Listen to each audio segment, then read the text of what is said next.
Non c'è mai nessun vuoto in realtà. Giallo, mi ricevi? Claro. Guarda che faccio un passaggio contro un passaggio, rimane lì fermo.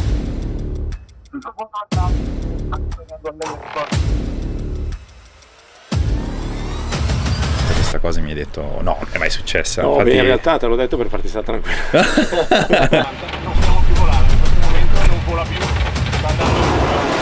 Potresti trovarti in difficoltà.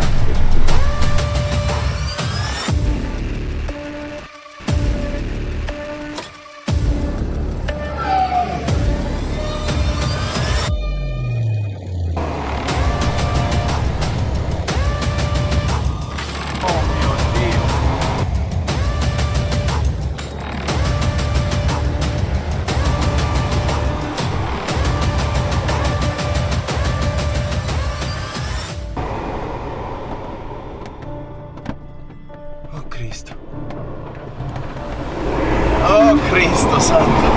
Quando l'hai fatto la prima volta, come ti sei sentito? Allora, io non stiamo più volando, in questo momento non vola più, sta andando giù come un sasso, siamo in stallo. Potresti trovarti in difficoltà invece, quindi... L'aliante è pensato per sfruttare l'energia.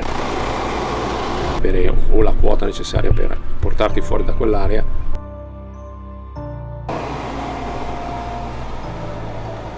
oppure o evitarla.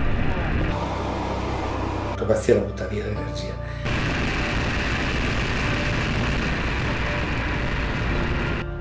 Mai. Sì, aspetta. Ora acceleriamo. Altrimenti avere almeno una zona dove poterti portare in sicurezza per un atterraggio. E sono in pochi a farla. Così la tortola c'è due traini.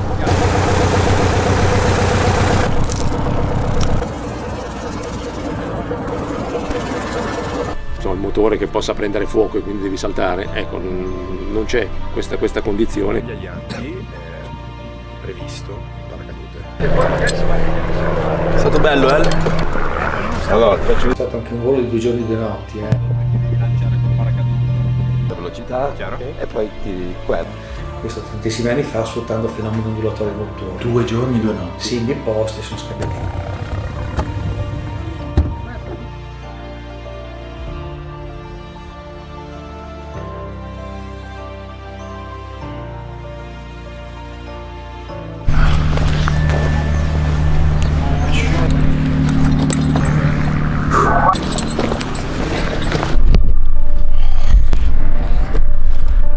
Ok, siamo agganciati, paracadute messo, tra poco si vola. Vamos.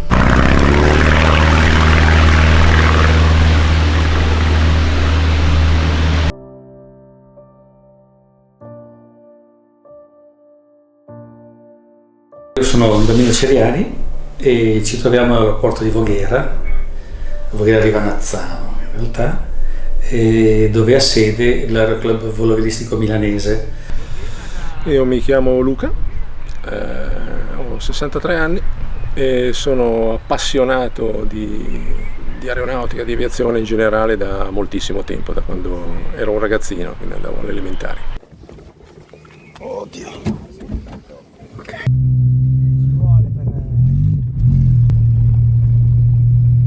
Familiarmente? No, nessuno. Nessuno? No. Quindi è stata una tua passione? Sì, è stata la mia passione, è nata così, vedendo in edicola la storia dell'aviazione, ho detto ma che bello, ci sono i modellini da montare, ho preso il primo numero con mia nonna, basta, da lì.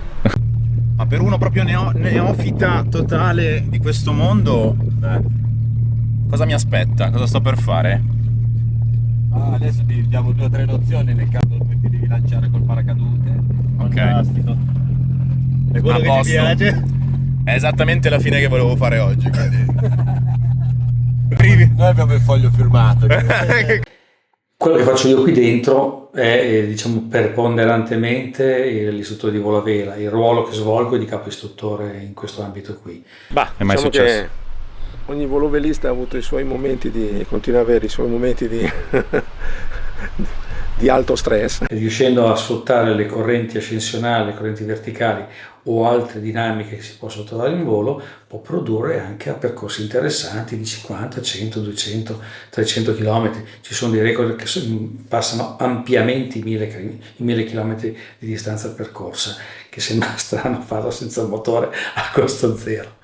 E incidenti veri e propri, non per forza tu, hai colleghi che hanno avuto situazioni? Sì, diciamo in tutti questi anni nel volo a vela, sì, come in tutto il campo dell'aviazione, cioè, certo. Però insomma, fanno parte dell'attività. Se uno non vuole avere proprio problemi deve stare seduto sul divano. Faccio vedere come si sale.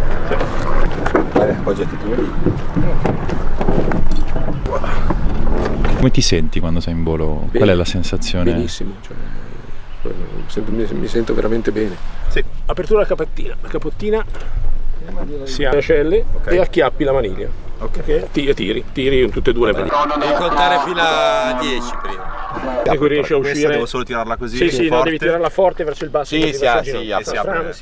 Stiamo parlando degli spostamenti che fa l'aria. L'aria si muove in orizzontale provocando il vento e facendo sbattere le porte in casa, ma ha anche dei moti verticali. Non ce la so più, guarda. Secondo me il leader è fatto diritto, ma in salita, quelli dietro non si...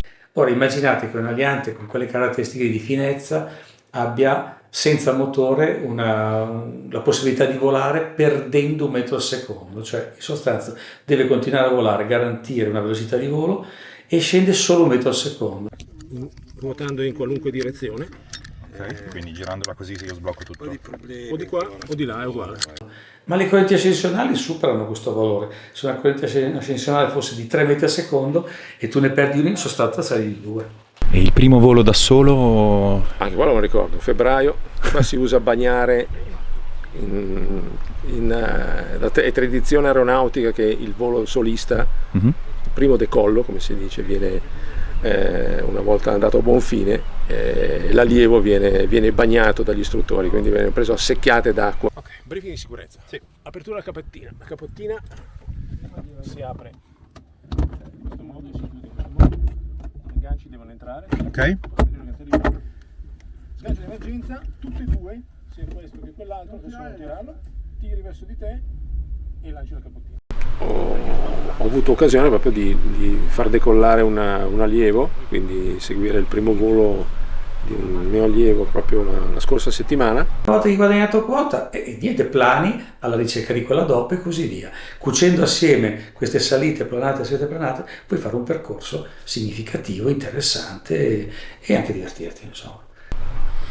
E devo dire è stata una bella emozione. Mi raccontavano infatti che rilasciare al decollo un allievo è sempre un attimino, si sente questa, non la sente solo l'allievo che va in volo, ma la sente anche, diciamo, l'istruttore. Cioè. Diciamo, l'ultimo che non è riuscito ad aprirlo, vabbè. Non so, che fine ha fatto, scusa? No, l'abbiamo trovato poi sull'albero lì. Sì? Quindi briefing tutto chiaro, direi. Paracadute, questa è la leva da tirare in caso in cui c'è bisogno. Per vedere se guarda dove ci siamo. Ti dà una bella sensazione di aver raggiunto un bel obiettivo. Ecco. Rispetto all'aeroplanetto normale. E poi se partecipi in tutto, ti lascerai in mano i comandi. Ma quante volte succede questa cosa? Cioè, oggi non è ancora capitato, quindi. Ma è una su due, dici? Vediamo, Sì. Questo tutti indietro, si deve cacciare 2, questo. Il tuo primo volo te lo ricordi? Caspita, alzate, novembre 1981.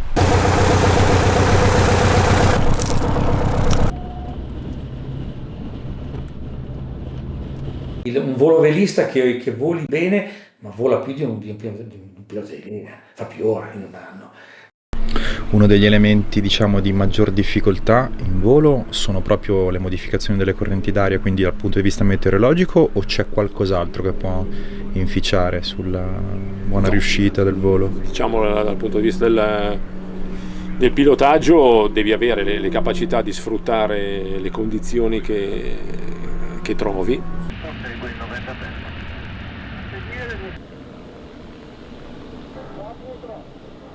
Cosa mi hai detto? No, non è mai successa. No, Infatti... beh, in realtà te l'ho detto per farti stare tranquillo.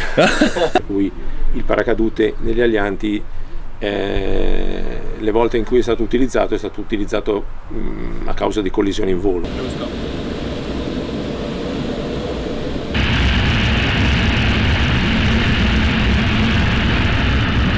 Che non si finisce mai di imparare, cioè sempre il tempo cambia molto rapidamente.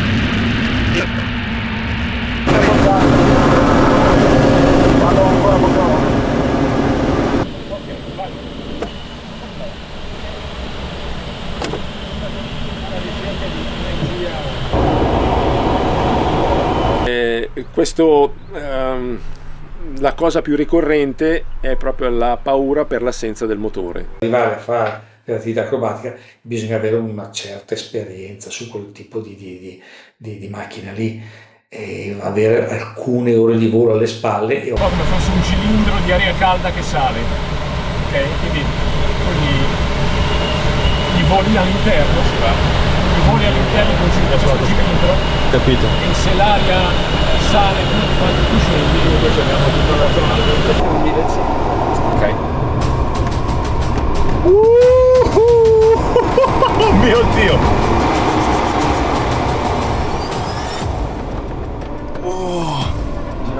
Ovviamente più se ne hanno, più è facile di operare in sicurezza.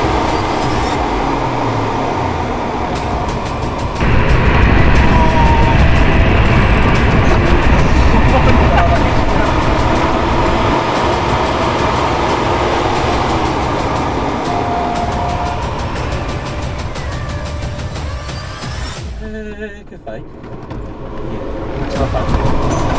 Non c'è mai nessun vuoto in realtà.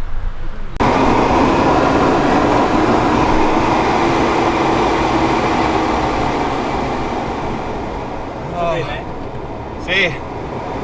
D'aria, Esatto, il famoso vuoto d'aria. Che tra l'altro noi ne abbiamo sentiti alcuni, Che però non sono vuoti d'aria, perché sarebbe come volare nel groviere e passare attraverso i buchi. Invece guarda, i buchi l'aria non ne ha, non ha nessun buco. L'aria non lascia vuoti, è semplicemente in movimento e quindi quella sensazione che quella sensazione avvertiamo è come quando tu vai su una strada, passi dall'autostrada a una strada di campagna, fuori strada vai un po' veloce, ci sono le buche, ecco.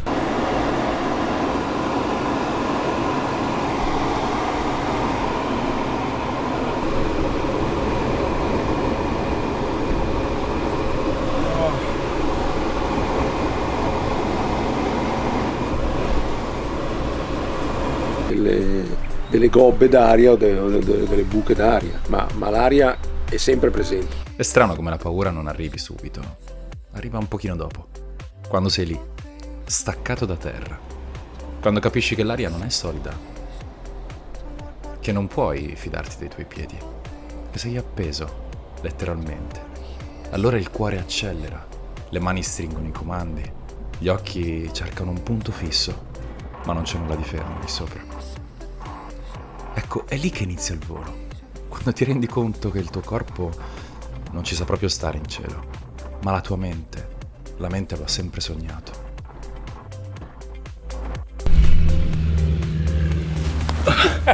Mi spiace. Pazzesco. Ma quando l'hai fatto la prima volta, come ti sei sentito?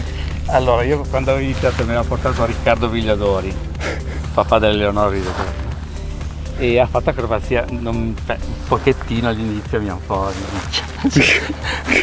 Dopo vabbè dico, senti, come le prime volte, come tutte le cose, la prima volta.